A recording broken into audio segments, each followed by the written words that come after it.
کبھی کبھی تاریخ میں ایک ایسا لمحہ آتا ہے جو سب کچھ بدل دیتا ہے۔ اسلام کی تاریخ میں وہ لمحہ پیغمبر اسلام کی وفات کے فوراً بعد آیا۔ ایک لمحہ جس نے ایک عقیدے کو دو بڑی شاخوں میں تقسیم کر دیا، سنی اور شیعہ۔ یہ صرف جانشینی کا جھگڑا نہیں تھا، نہیں، یہ ایک ایسی دراڑ تھی جس نے دنیا کی تاریخ کو ہمیشہ کے لیے ایک نیا رخ دے دیا۔ تو چلیے اس کہانی کی گہرائی میں اترتے ہیں۔ تو سوال یہ اٹھتا ہے، اور یہ آج بھی اتنا ہی اہم ہے جتنا 1400 سال پہلے تھا، کہ آخر کیسے ایک شخص کی وفات ایک عقیدے کو اس طرح تقسیم کر سکتی ہے کہ وہ دراڑ صدیوں تک باقی رہے؟ اس کا جواب وہ تاریخ کے ان چند بہت ہی نازک دنوں میں چھپا ہے جب سب کچھ بکوانا سب کچھ داؤ پر لگا ہوا تھا۔ اچھا، تو اس پوری کہانی کو سمجھنے کے لیے ہم اسے 5 حصوں میں دیکھیں گے۔ پہلے ہم بات کریں گے اس اچانک پیدا ہونے والے قیادت کے خلاف کی، پھر غدیر خم کے مشہور اعلان پر نظر ڈالیں گے، اس کے بعد سقیفہ کی خفیہ میٹنگ کی تفصیلات جانیں گے، پھر دیکھیں گے کہ پہلے خلیفہ کا انتخاب کیسے ہوا، اور آخر میں یہ سمجھیں گے کہ اس سب کے نتیجے میں یہ تاریخی تقسیم کیسے پیدا ہوئی۔ تو چلیے سفر شروع کرتے ہیں اور وقت میں پیچھے چلتے ہیں۔ سال ہے 632 عیسوی۔ ایک نئی مسلم ریاست ہے جو ابھی اپنے پاؤں پر کھڑی ہو ہی رہی تھی کہ اچانک ایک زبردست بحران نے اسے آ گھیرا۔ وہ بحران تھا قیادت کا۔ دیکھیے، جب پیغمبر اسلام نے وفات پائی تو یہ صرف ایک رہنما کا انتقال نہیں تھا، وہ صرف مذہبی پیشوا ہی نہیں بلکہ ایک سیاسی لیڈر بھی تھے۔ وہ شخصیت جس نے عرب کے صدیوں سے بکھرے ہوئے قبائل کو ایک جھنڈے تلے جمع کیا تھا۔ تو ان کے جانے سے ایک بہت بڑا خلا پیدا ہو گیا، ایک ایسا خلا جسے پر کون کرے گا، یہ سوال ہر کسی کے ذہن میں گونج رہا تھا۔ اور اسی سوال پر یعنی جانشین کون ہوگا، فوراً ہی شدید اختلاف شروع ہو گیا۔ یہ سمجھیں کہ تاریخ ایک دوراہے پر آ کھڑی ہوئی، کیونکہ اس ایک سوال کے 2 بالکل الگ الگ جواب سامنے آنے لگے۔ تو آئیے پہلے جواب کو دیکھتے ہیں۔ یہ جواب ایک خاص واقعے سے جڑا ہے جسے بہت سے لوگ جانشینی کا ایک طرح سے خدائی اشارہ سمجھتے ہیں، اور یہی وہ نظریہ ہے جو آگے چل کر شیعہ نقطہ نظر کی بنیاد بنا۔ واقعہ کچھ یوں ہے کہ اپنی وفات سے صرف چند مہینے پہلے غدیر خم کے مقام پر پیغمبر اسلام نے اپنے چچا زاد بھائی اور داماد علی ابن ابی طالب کے بارے میں ایک بہت اہم اعلان کیا۔ انہوں نے فرمایا، جس کا میں مولا اس کا علی مولا۔ اب سارا معاملہ اسی ایک لفظ پر آ کر ٹھہرتا ہے، مولا۔ یہ کوئی عام لفظ نہیں ہے، عربی زبان میں اس کے کئی مطلب نکلتے ہیں۔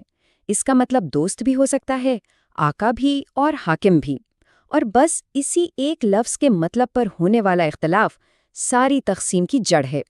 تو یہاں سے کہانی 2 الگ الگ سمتوں میں جاتی ہے۔ شیعہ تشریح کے مطابق مولا کا مطلب ہے آقا یا حاکم، یعنی یہ ایک واضح اعلان تھا کہ علی ہی اگلے رہنما ہوں گے۔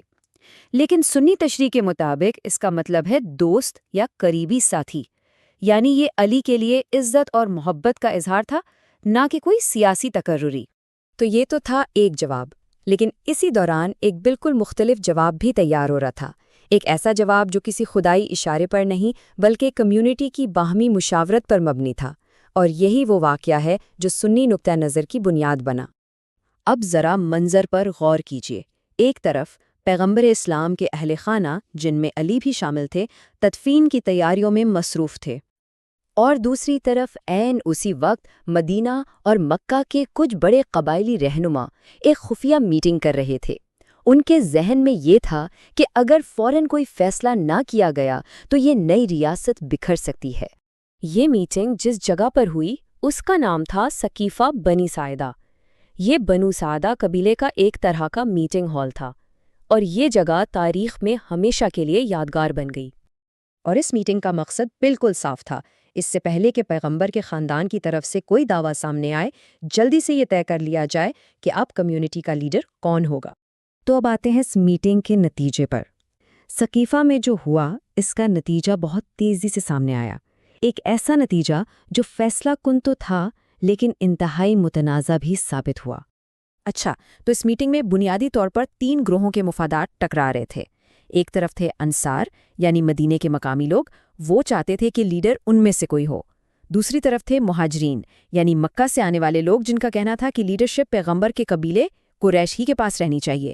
اور تیسرا گروہ یعنی بنو ہاشم، پیغمبر کا اپنا خاندان، وہ تو اس میٹنگ میں تھا ہی نہیں، کیونکہ ان کے خیال میں جانشین تو پہلے سے ہی طے تھا، اور وہ تھے علی۔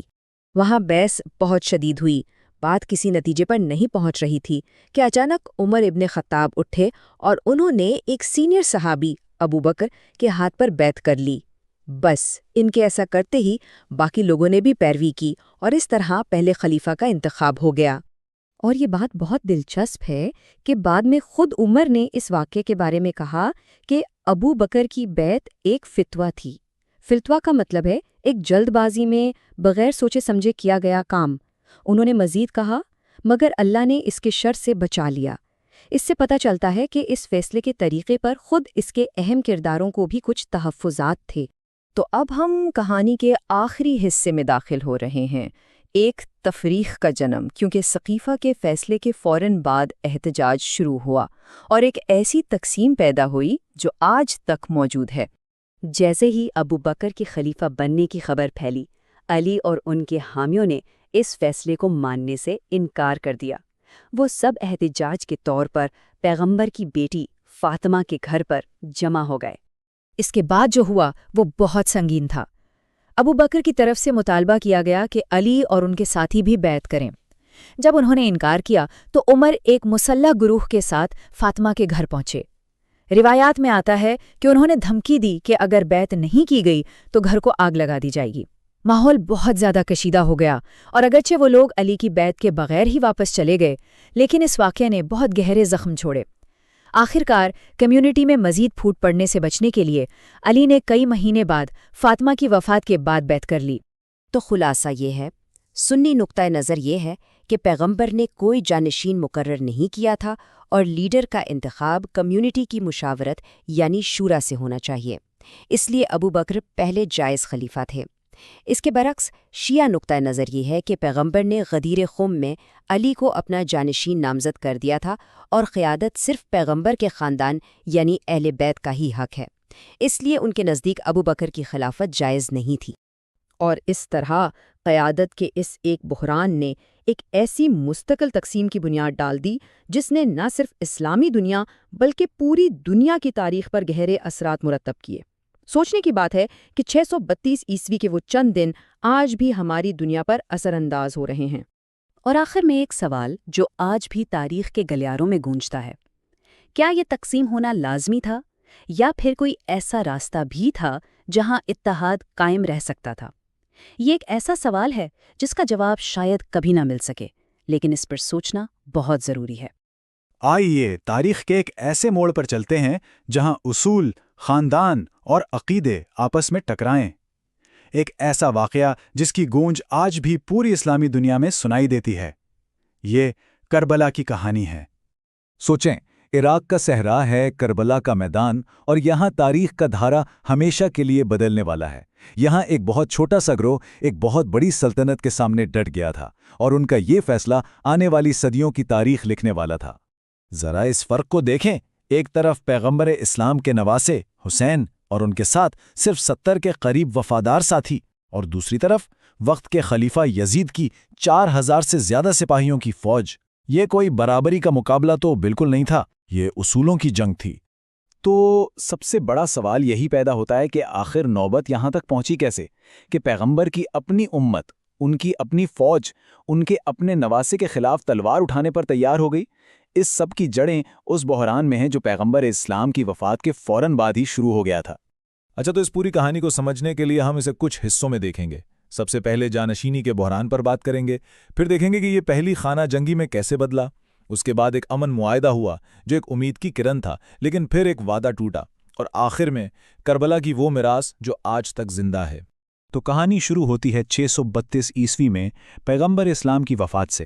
انہوں نے اپنے بعد کسی کو واضح طور پر اپنا جانشین مقرر نہیں کیا تھا، جس کی وجہ سے مسلم امت کو پہلی بار ایک بہت بڑے سوال کا سامنا کرنا پڑا کہ اب قیادت کون کرے گا۔